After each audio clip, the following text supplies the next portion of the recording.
안녕하세요. 개미코인 시대입니다. 어제 3월 29일 금요일에 서울 강남에서 스택스의 미덕 행사가 있었습니다.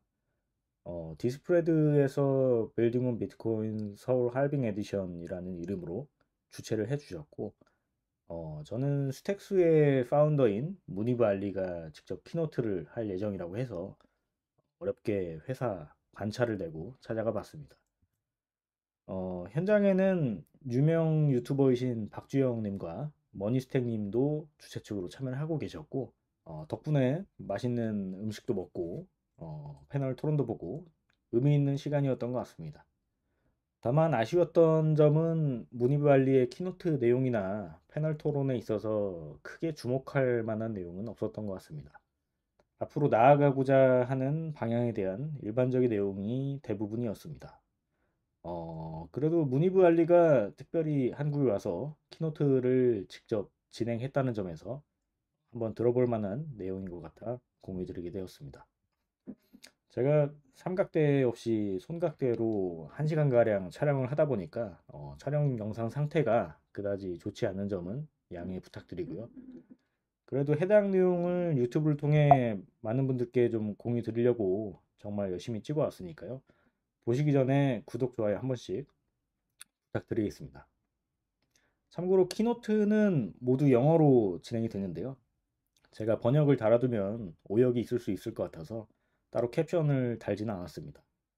유튜브 설정에서 한국어 자동 번역을 선택하시면 한국어로 자막을 보실 수 있으니까 필요하신 분은 설정을 먼저 진행하신 후에 영상을 보시면 좋을 것 같습니다.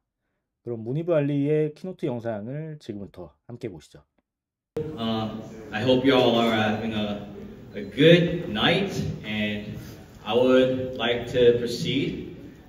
Tonight's keynote, we have Muneeb Ali, and I think he will deliver a very nice speech for y'all. So, yeah, I would like to present you co-creator of Stacks, Muneeb Ali.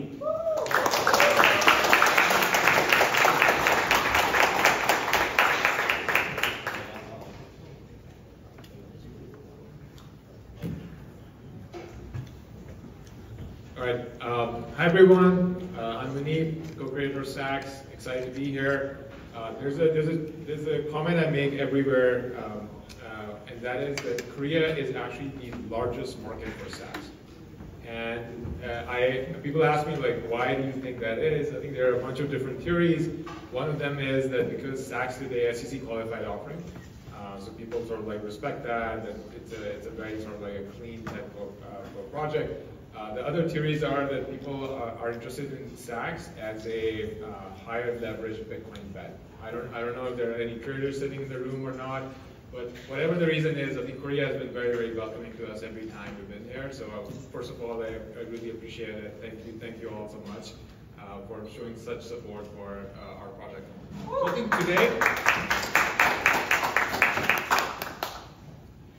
today, I think I want to keep it like more high level.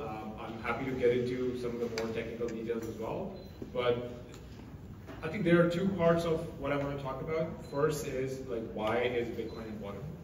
And then the second thing is, where do Bitcoin L2s fit in, right? Like, and I think that's sort of like a general idea. So let's try to dive in.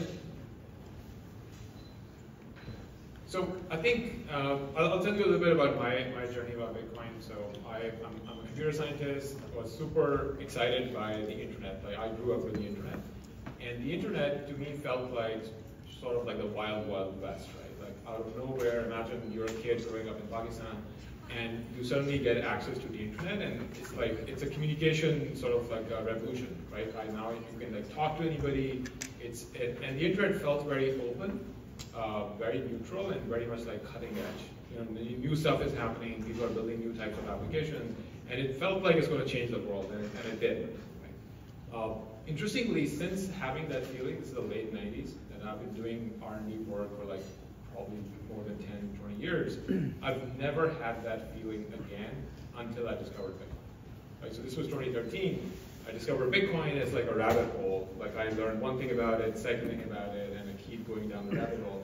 And I think it's been more than 10 years, and I think we're still discovering like how game-changing this thing is going to be, right? And I think it's safe to say that the sort of like the bleeding edge of technology has actually now moved from the internet, which we now call Web 2, like they're sort of like in the past, and the bleeding edge has now changed to Bitcoin and crypto, right? Like that's what we call Web 3. Most of the innovation is happening here. Most of the new ideas are being built here. But I think it's important to understand like why Bitcoin? Why is Bitcoin important? Why not like so many other things that are there? And I think the way to think about this is that Bitcoin is the most neutral, most decentralized, and most grassroots sort of like crypto project out there, like by far. Like nothing else even like comes close in terms of those measurements. And that is sort of like at the heart of what this entire industry is about. Right? Like the world is becoming more and more centralized and more in control of various parties. And Bitcoin is sort of like the answer. Like it's like a silent, quiet revolution that is happening, where instead of like choosing violence or choosing like any sort of like other thing, it's like a silent protest.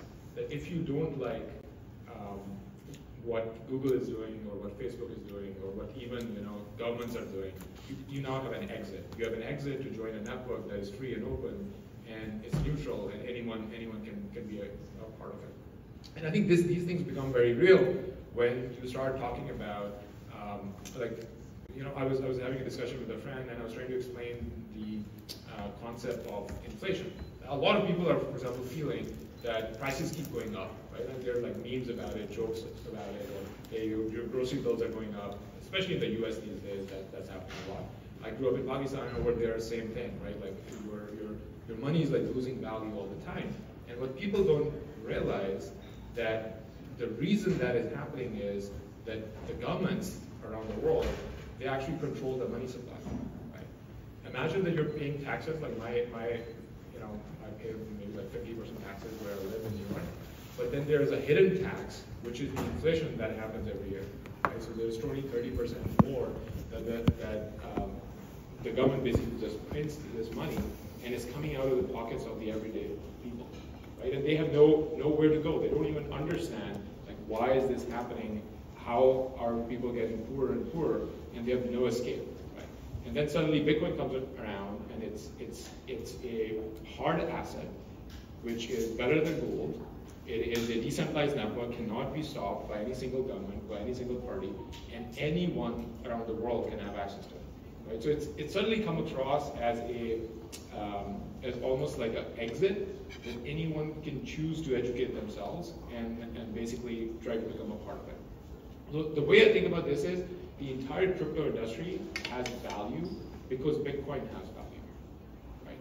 Like that's why when Bitcoin sort of like goes up, everything else sort of like goes up with it. A lot of the other things that people are building, they're actually new technologies. Like if you look at Ethereum, if you look at Solana, if you look at all of these other networks, they're actually new technologies. The analogy would be that it's something like Apple is building a new operating system or something, and Apple is a technology company, right? You can value it differently.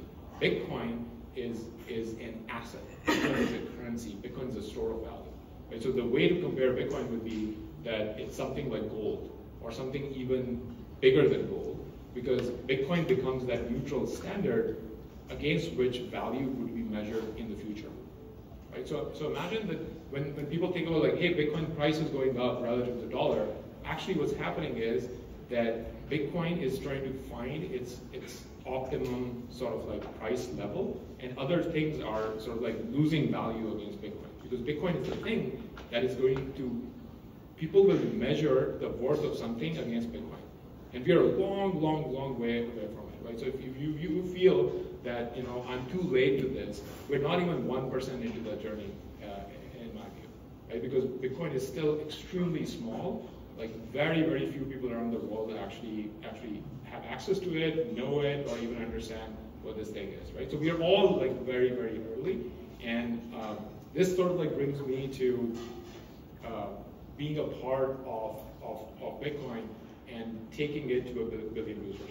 Like try to imagine for a minute that this is like 1995 and the internet just starting off. There are very sort of like few people on the internet right now, and at some point, billions of people are going to join the internet. This is the situation with Bitcoin right now. I think there are maybe, like, depends on how you measure it, there may be 10 million, 20 million, 30 million active people who really use Bitcoin. Yes, maybe there are more addresses. And imagine what would happen when billions of people are actually using Bitcoin, and Bitcoin is the reserve currency of the world, because that's how value will be measured. Like anything, if you want to price oil, if you want to price like anything else, that real price of that asset would be against Bitcoin, not against something like USD or something else that actually fluctuates a lot and is actually controlled by a single party.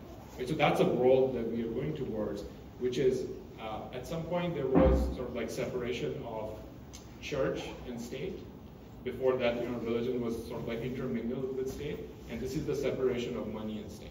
And that is going to be probably the largest change that, as a society, we will witness, and I think it looks like our generation would be the one that will be able to witness it. So how do we play a role in this, right?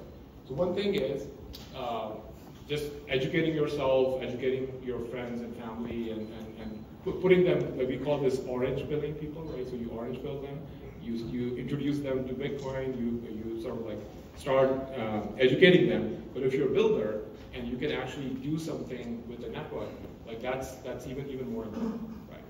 So Bitcoin, again, is a technology by the people for the people. It's not going to sort of like happen by itself. And people like us who are developers who can actually come in and do interesting things with it have to sort of like grow this network and figure out how do we take this technology to 1 billion people. So the mental model that I had over there is that you need to separate BTC, the asset, from Bitcoin, the rails. Right? So BTC, the asset we talked about here, it's like gold, it's like, cap 21 million, open network. It's basically sort of like the best way to transfer, value from one place to another. Like it's hard to send like gold bars from like here to New York or somewhere else, right? But Bitcoin can be sent very, very easily, and it is the sort of like best form of money that has ever existed in human history. But that is BTC, the asset. Then Bitcoin runs on this network, and that network is sort of like, slow, and it can't like have so many users, and that's the work that we are doing. What we are saying is you can take BTC, the asset, and run it on better rails. And we call them layer 2s, like L2s. So Stacks is like one of the largest ones, the project that I started, but there are a bunch of others that are starting as well. And that is really interesting, because for so far, BTC has been a passive asset, right? Like people just hold it. It's like, again, having like gold bars in your house or something, and you aren't doing anything interesting with it. But with these layer 2s or these newer, faster networks, Bitcoin can also become programmable, meaning that now developers can play around with it and they can build applications around that. And that actually becomes super interesting, because now you're talking about sort of like replacing Wall Street, right? Like you can, almost any sort of like functionality or product that is built in the old, the traditional ways can now be built with Bitcoin as well, which is superior money. And as soon as it becomes programmable, it actually becomes much more valuable as well.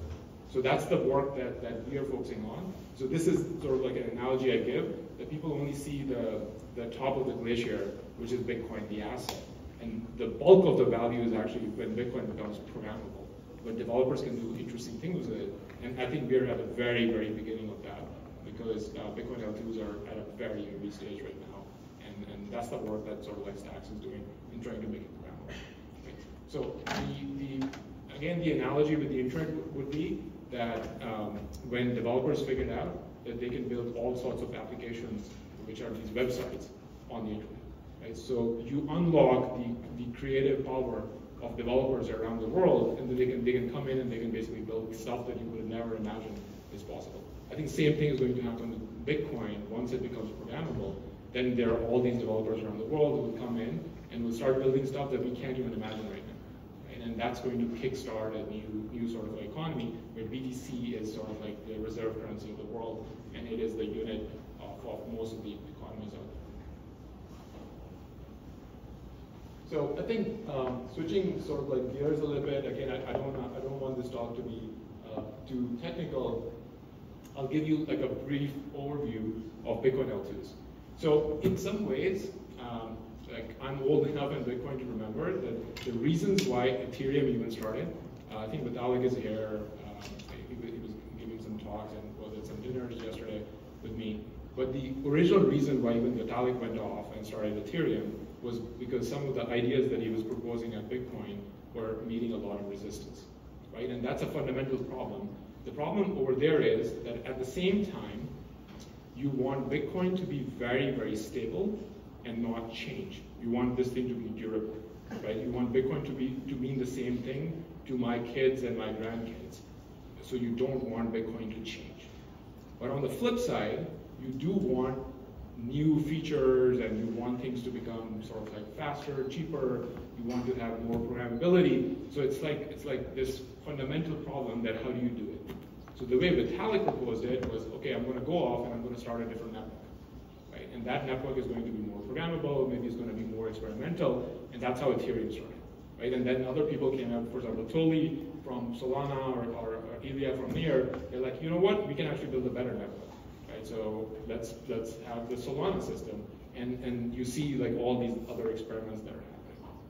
Whereas if you go back to Satoshi, who started Bitcoin, his idea was that people should be able to have these experiments, but these new networks should share their compute power with Bitcoin.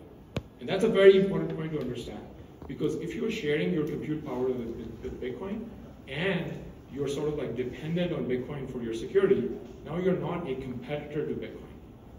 Now you are actually an ally of Bitcoin, right? So in that case, like imagine if Ethereum, the way Ethereum worked was, it was sort of like a Bitcoin L2, right? Then there would be less competition between the two networks, and you would just focus on more consolidation at the base layer of Bitcoin. And these things are, I'm not saying these other experiments shouldn't exist, I'm just pointing out the dynamics that instead of having 100 small networks, it's better to have one extremely strong and secure and decentralized network.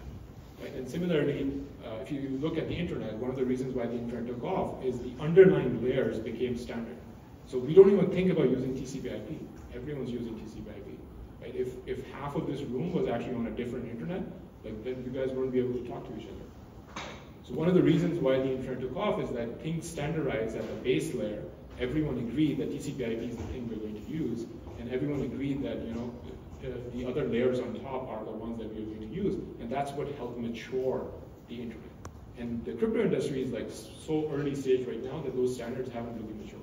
And the bet that I'm willing to make, or a bet that a lot of other people are willing to make, is BTC is going to be the asset that actually is bigger than anything else, right? And I think that's the work that we are doing over here with these L2s, which are saying that instead of competing with Bitcoin, can we actually become allies? Can we add those functionality on top of Bitcoin that helps basically expand Bitcoin, almost like how TCP/IP.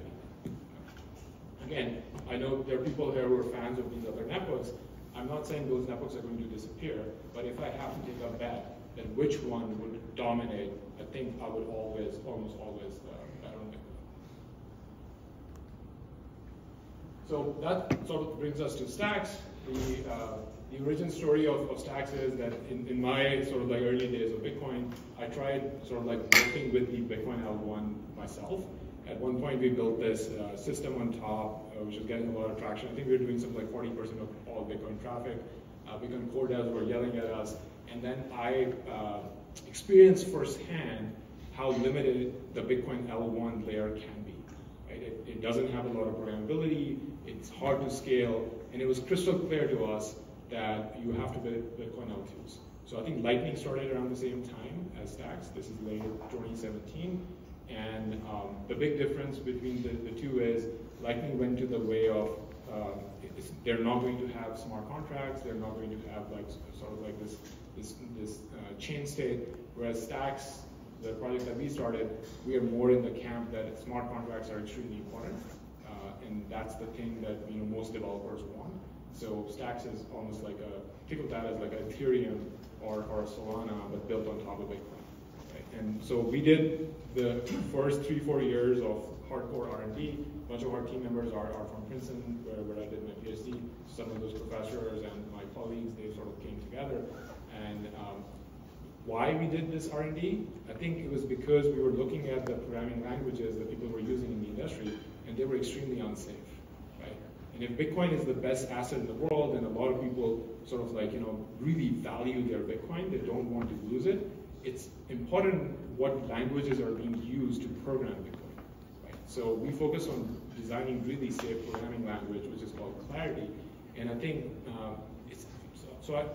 you shouldn't think of that as like it's impossible to write, buggy programs in Clarity. Of course, like you can write bad code in Clarity as well, but it's a very precise tool. It makes it hard for developers to accidentally hurt themselves. Right? So Clarity is sort of like a language that is designed for safety. And I would argue that if you're working with money, especially with money that is as valuable as Bitcoin, the one job that you have is safety and not sort of like have bugs in your programs where money could be stolen or some other bad things happen. So we did R&D on that language. We came up with new consensus mechanisms that basically help secure the L2s with Bitcoin hash power, the stuff that I was talking about earlier, that if these L2s can actually reuse Bitcoin security, then that's a very positive dynamic to have. If Bitcoin becomes more secure, these L2s like stacks, they become more secure as well. And because L2s like stacks are making Bitcoin programmable, there's a positive feedback loop because they are sort of like increasing Bitcoin's dominance or Bitcoin's use. So that's a very positive feedback loop to have. That yes, you're sharing Bitcoin security, but you're adding value to Bitcoin as well. And that's how you're helping the entire ecosystem grow. So I think today I would say Stacks is sort of like the dominant or leading Bitcoin L2 in terms of number of developers or in terms of like market cap or what applications people are building on top. But now it's very exciting to see that this idea of Bitcoin L2s is finally resonating with the industry. And I think that happened last year because of hard nodes where sort of like enough traffic came on the L1 that it became crystal clear to people that L2s is going to be something where most of the activity happens. And I am actually very welcoming of a lot of these other L2s coming and sort of like growing the pie of building on Bitcoin. Because I think we are too early right now to worry about internal competition happening in the Bitcoin L2 space or even our industry in general. I keep reminding everybody that these are the very, very early innings. Like this has a long way to go. This industry is going to grow a lot from there. Yeah, so people who've been following Stacks, like they know that one of the biggest upgrades that we've been working on for the last 2 years is called Nakamoto. No surprises there, named after Satoshi Nakamoto. And I think this is a very interesting upgrade because over here we have basically the lessons that we learned from the first system, which went live in 2021, they're all incorporated into Stacks Nakamoto launch. So Nakamoto launch effectively decouples the L2 blocks from L1 because we realized that users want really, really fast confirmation times. So we were able to deliver that as a L2. So the user experience that you're going to have after Nakamoto launch will be that you can do like fast, cheap BTC transactions that still benefit from 100% of Bitcoin security. Right? And that's, I think, something that a lot of people have been asking us for, a lot of developers have been asking us for. And then the second thing that we are working on is easier ways to move BTC from L1 to L2. Right? And there's an entire sort of like class of R&D that's getting funded now.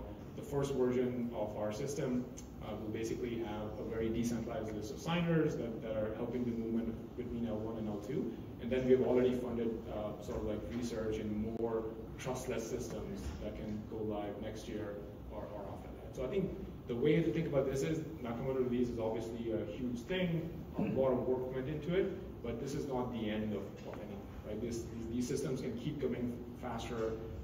The assets can keep becoming more trustless over time because now we are no longer sort of like working at the L1 level. It's very hard to change the L1, but L2s can upgrade as quickly as you want, or you can innovate and experiment much faster there. So Nakamoto in some ways is a huge achievement, but at the same time I'm looking at it as almost like a new beginning.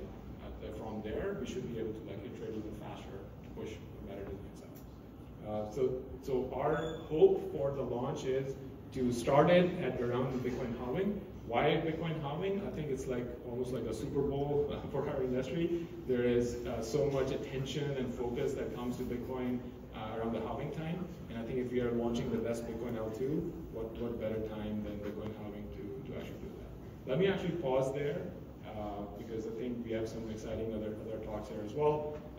So for people who want to learn more, I would say Stacks is a very sort of like decentralized ecosystem. Here are some of the companies. Some of them I'm involved with. Most of them I'm actually not involved with. Sometimes I don't even know what's going on in the ecosystem.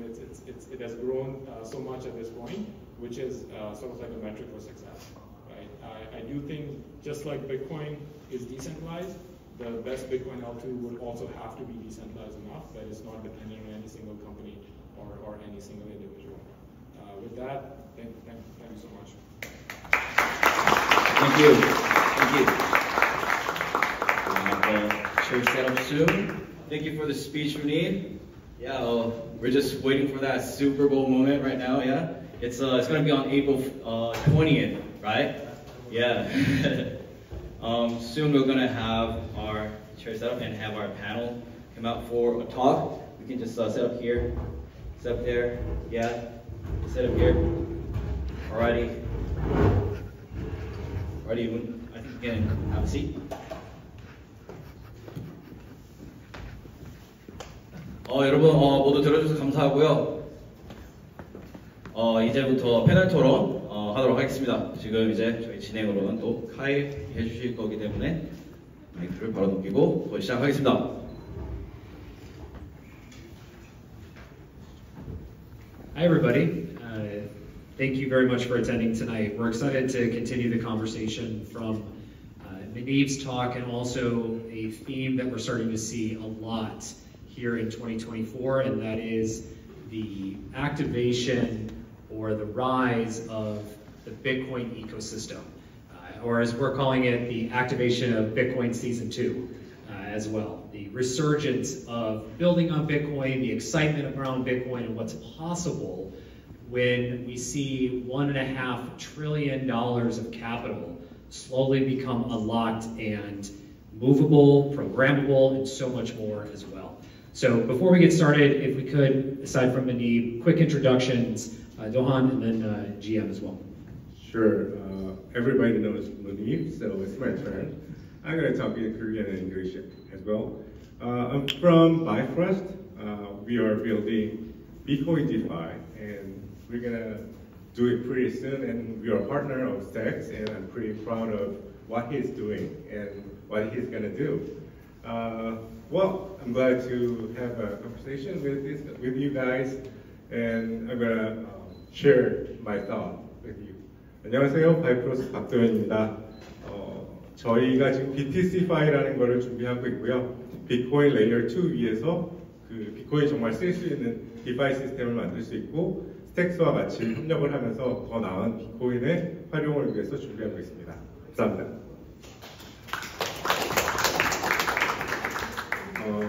This is GM Jung, co-founder at Display. So we are the early supporter of this Stacks ecosystem, and thank you all to coming here. 안녕하세요. 디스플레이의 정금산 대표라고 합니다. 오늘 와주셔서 너무 감사하고 또 다들 스택스 커뮤니티에서 많이 와주신 것 같은데 항상 함께 해주셔서 너무 감사합니다. 네. I forgot to introduce myself. I'm Kyle.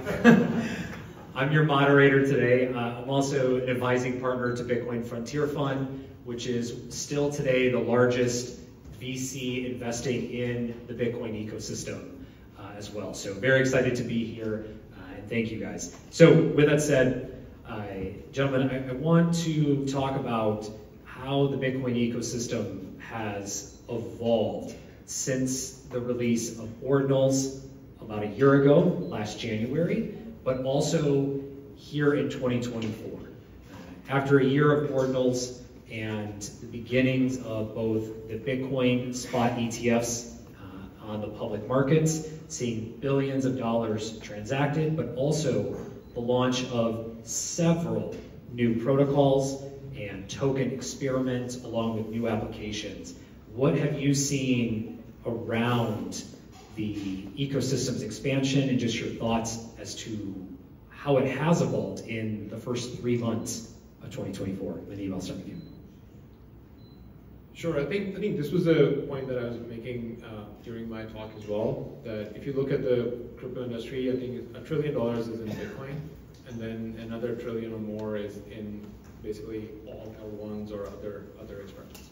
And the exciting thing about building on Bitcoin is that you're there's a convergence happening. The interesting experiments that were happening outside of Bitcoin, they're now coming to Bitcoin, and people can do the same experiments, but with BTC at the asset.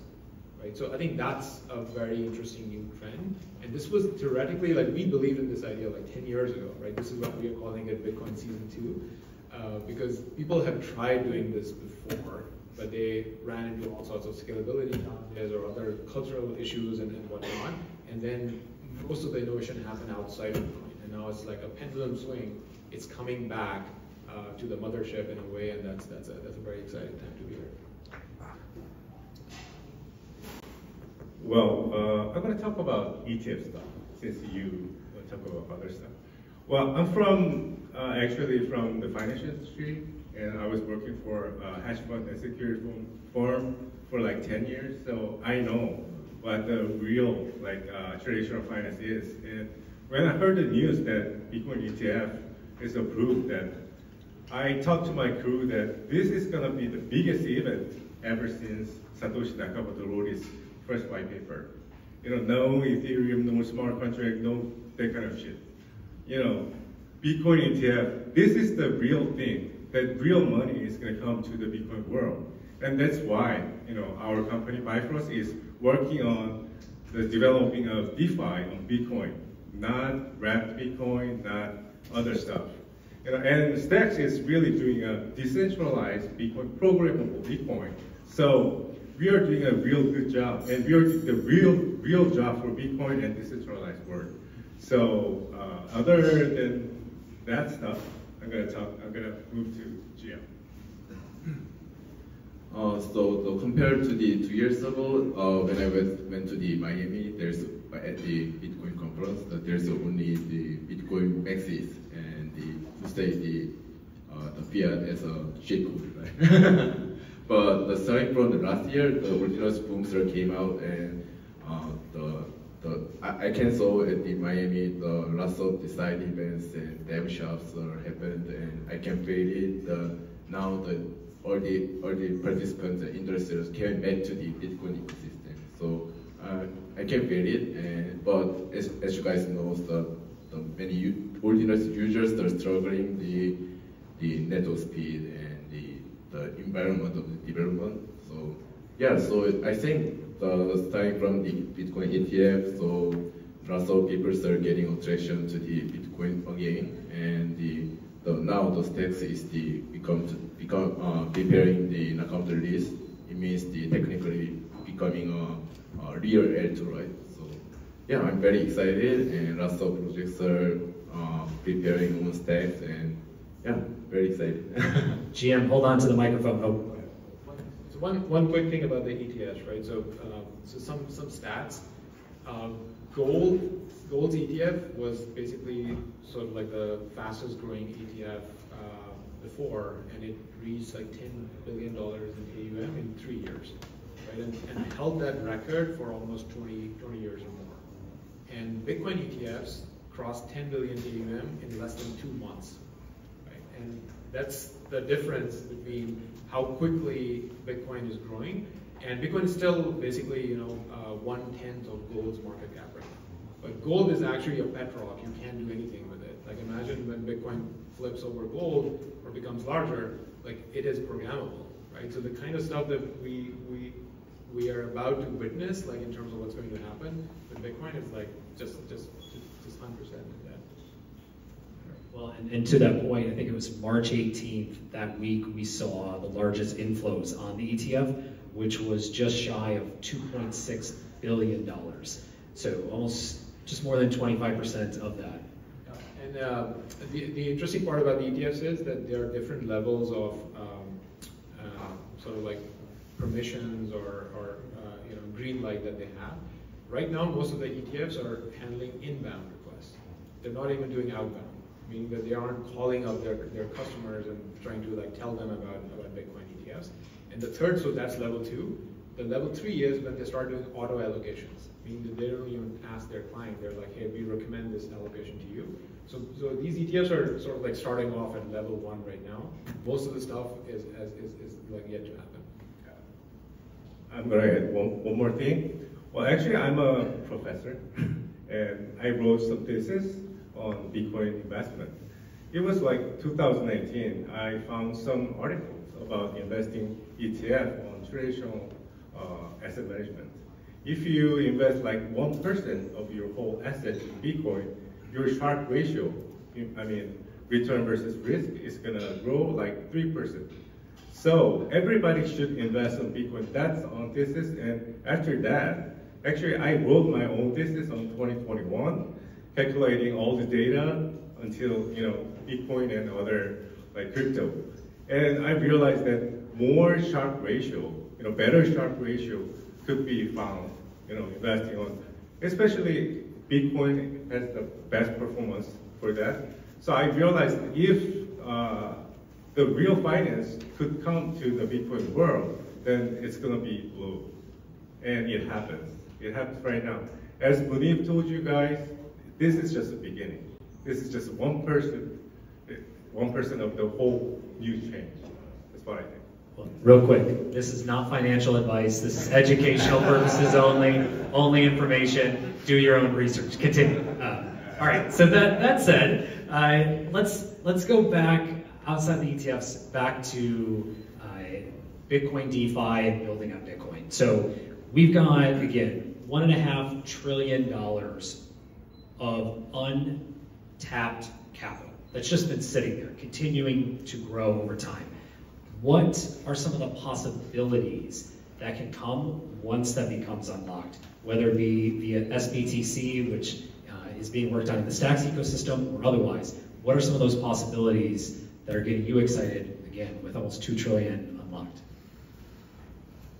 Yeah, so I think some of the applications that come to mind, one would be liquidity, right? So if you talk to Bitcoin like diehard fans like myself, like one thing you would hear is they never want to sell their Bitcoin, right? It's like, no, we're not selling, but you do want to get some liquidity, right? So, and you don't want to trust companies like BlockFi or Celsius who are centralized, they blow up, they go bankrupt. So these new types of applications where I can take my BTC from self-custody, I can put it in a smart contract and take a loan against it, is something. What would happen is this 1.5 trillion or growing of capital would lead to like 100, 200, $300 billion of liquidity on chain. And I think that's going to be a very, very exciting event because now there's liquidity. The other application I'm pretty excited about is actually Bitcoin-backed stablecoins, because Bitcoin is the best collateral. And if you can use that collateral to create new types of stable currencies that people want to use every day. So when I say like Bitcoin is going to become the reserve currency of the world, it doesn't mean that's the thing you're actually transacting in on a day-to-day basis. But you might have, just like not so long ago, currencies used to be backed by gold. That actually kept them in check because they couldn't just print out of thin air, and it kept governments in check as well, like in terms of how much money they're spending and whatnot. So we might see a new form of stable currencies, which is what you use every day, but they're actually backed by Bitcoin collateral. And to do that, Bitcoin has to become programmable first, which is the work that's happening right now. Thank you, man. That's what we are doing. Yeah, we are minting Bitcoin-backed stablecoin, as well as we are programming a Bitcoin lending protocol. Actually, last year, I'm going to talk about my story. Last year, my wife wanted me to buy a car for her because her car is kind of tracked. So all my money is Bitcoin. So I have to sell like 2 Bitcoins for the car. I really didn't want it. Now I want some place that I can, deposit my Bitcoin and collateralize it and borrow some stablecoin. That's what I wanted, but I can't find it anywhere. And that's why we started our BTC-Fi And with our BTC-Fi and SBTC, because SBTC is programmable, we can do the DeFi system. And that's all about liquidation, and that's how we change the world step by step. I want to approach it with the user experience side. So I think you guys already use the Express wallet and Red wallet, right? Mm-hmm. But before that, most of Bitcoin holders are storing their asset in the electron wallet or just CEX. But nowadays, you guys are storing your Bitcoin and sometimes bridge to via X-Link or something to use the Alex swap, right? And so I'm very excited with the SBTC. So when it launched, I think it's my personal thought, but when SBTC launched, so using the fancy wallet like Express Radar, and then user can only with the few some clicks, and they can bridge it to the Stacks L2, and then they can use all the DeFi things. Before that, they can't do nothing with the Bitcoin, but I think it's an evolution for the early Bitcoin holders and the early DeFi space. So we're talking about moving Bitcoin and bringing it active in some capacity. But to do that, as we saw with the launch of Ordinals, it's costly, it's high volumes in transactions, and fees go from a few to surging almost 300% in a few months. So it's not sustainable, which has led to probably the most talked about topic of this year, 2024, and that is layer 2s and the need for scalability on top of the Bitcoin L1. We have the core 4, as also Muneeb had on a slide, but Stacks, Lightning, Rootstock, or RSK, and Liquid, who help build a foundation for what various L2s could look like in supporting L1 programmability and scalability. Now we've seen the rise of many more. We'd love to hear your thoughts as the impact of not just 4 and not a dozen, but 30 plus and rising every day, new layers that are focused on scalability, privacy, and all these things that we need to scale transactions on Bitcoin. Yeah, so I think the way I think about this is that this is the work we were doing like a year ago. We were trying to almost like create Bitcoin L2s as a category in the minds of capital allocators, but also developers as well. Right? And I think that work is now done.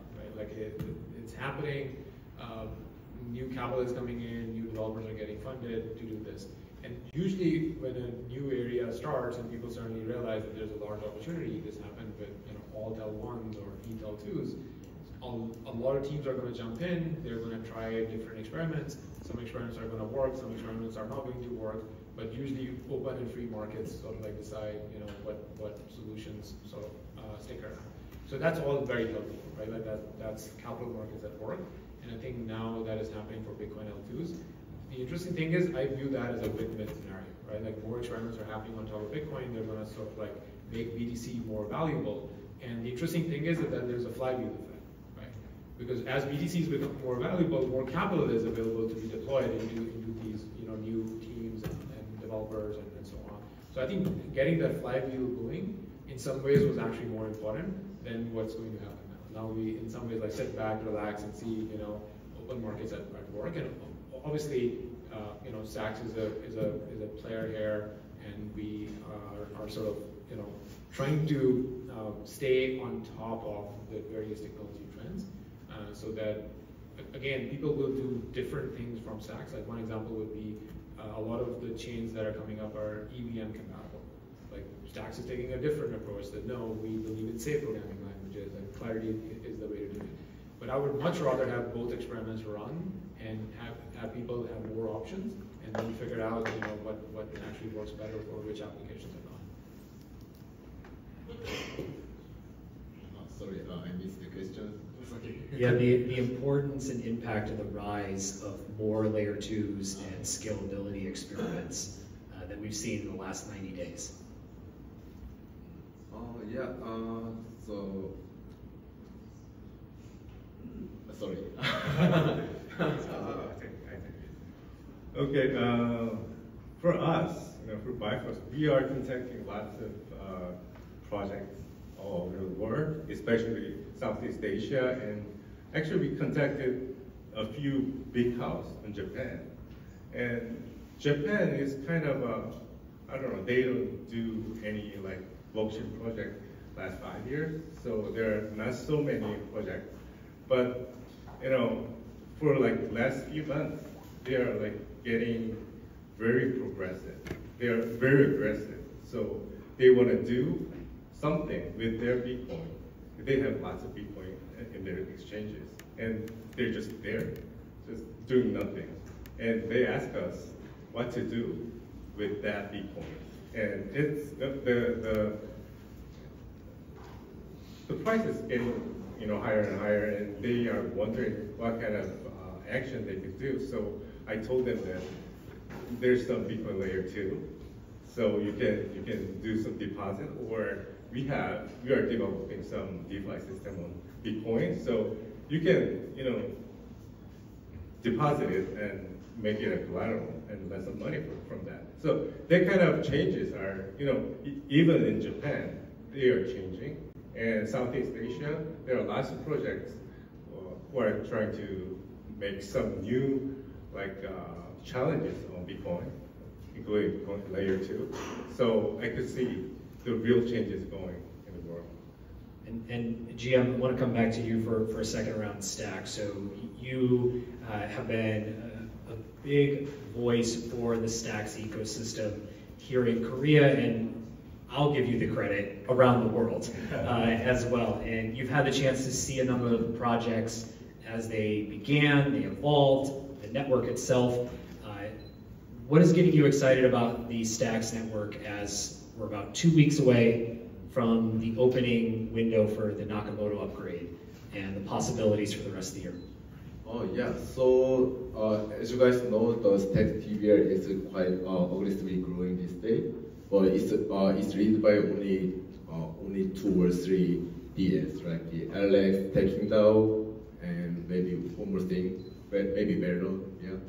And yeah, after the Nakamoto release, I heard something apparently, so lots of Stacks-based DFs are preparing this day, and so it's only two or three DFs are leading this TVL, but after the more DFs are coming into the Stacks ecosystem and also the BTC capitals, I think as Mooney mentioned, it's still early stage, and there's lots of possibility to grow more. Actually, what you mentioned about the work that GM has done in Korea and sort of like kickstarting the community here, I actually wanted to give him a round of applause for all the work that he has done. He's hosted us many times, and he's sort of like started this community. And the number of people that I've met who tell me that GM is the person who brainwashed them on Stacks, and it's like I've sort of like lost count. So thanks GM for carrying the flag for a while in this country. Actually, you're the most respect person in my life. Muneeb, I want to come back to you. You mentioned virtual machines, EVM. Before the panel today, I was actually talking to one of our attendees about the Solana ecosystem and bringing Solana via SVMs to the ecosystem. Aptos, I know, has been mentioning a lot around Move VMs, so MVMs. What possibilities does this unlock for the Bitcoin ecosystem when you have native, you have EVMs, you have Solana VMs, you have Move VMs that essentially open up almost the largest ecosystems in combination to the largest asset and community thus far? Yeah, so I think I'll just go back to the. I'm a big believer in the free and open markets, right? So if BTC, if the world starts to agree that BTC is the best asset, which they are now, right? Like with the ETFs and everything else that's going on, then you can try to plug that asset into different sort of like rails and see, you know, which one performs better or which one is more secure and so on. So I think more experimentation is better. There's been this saying, so 10 years ago, the OG Bitcoiners, they had this saying that all the best experiments in crypto would eventually come to Bitcoin. I think the emphasis was on eventually. It took a while, but it's happening now. And I think there are lessons to be learned from the Solana ecosystem. There are lessons to be learned from like Aptos or other work that they're doing. And I think bringing all of that back to Bitcoin and sort of like letting sort of them compete, the free markets would sort of like, you know, give us the answer for what sticks and what actually doesn't stick. 네, 오늘 제가 촬영한 영상은 여기까지고요. 보시고 또 내용이 도움이 되셨다면 구독과 좋아요를 부탁드리겠습니다. 감사합니다.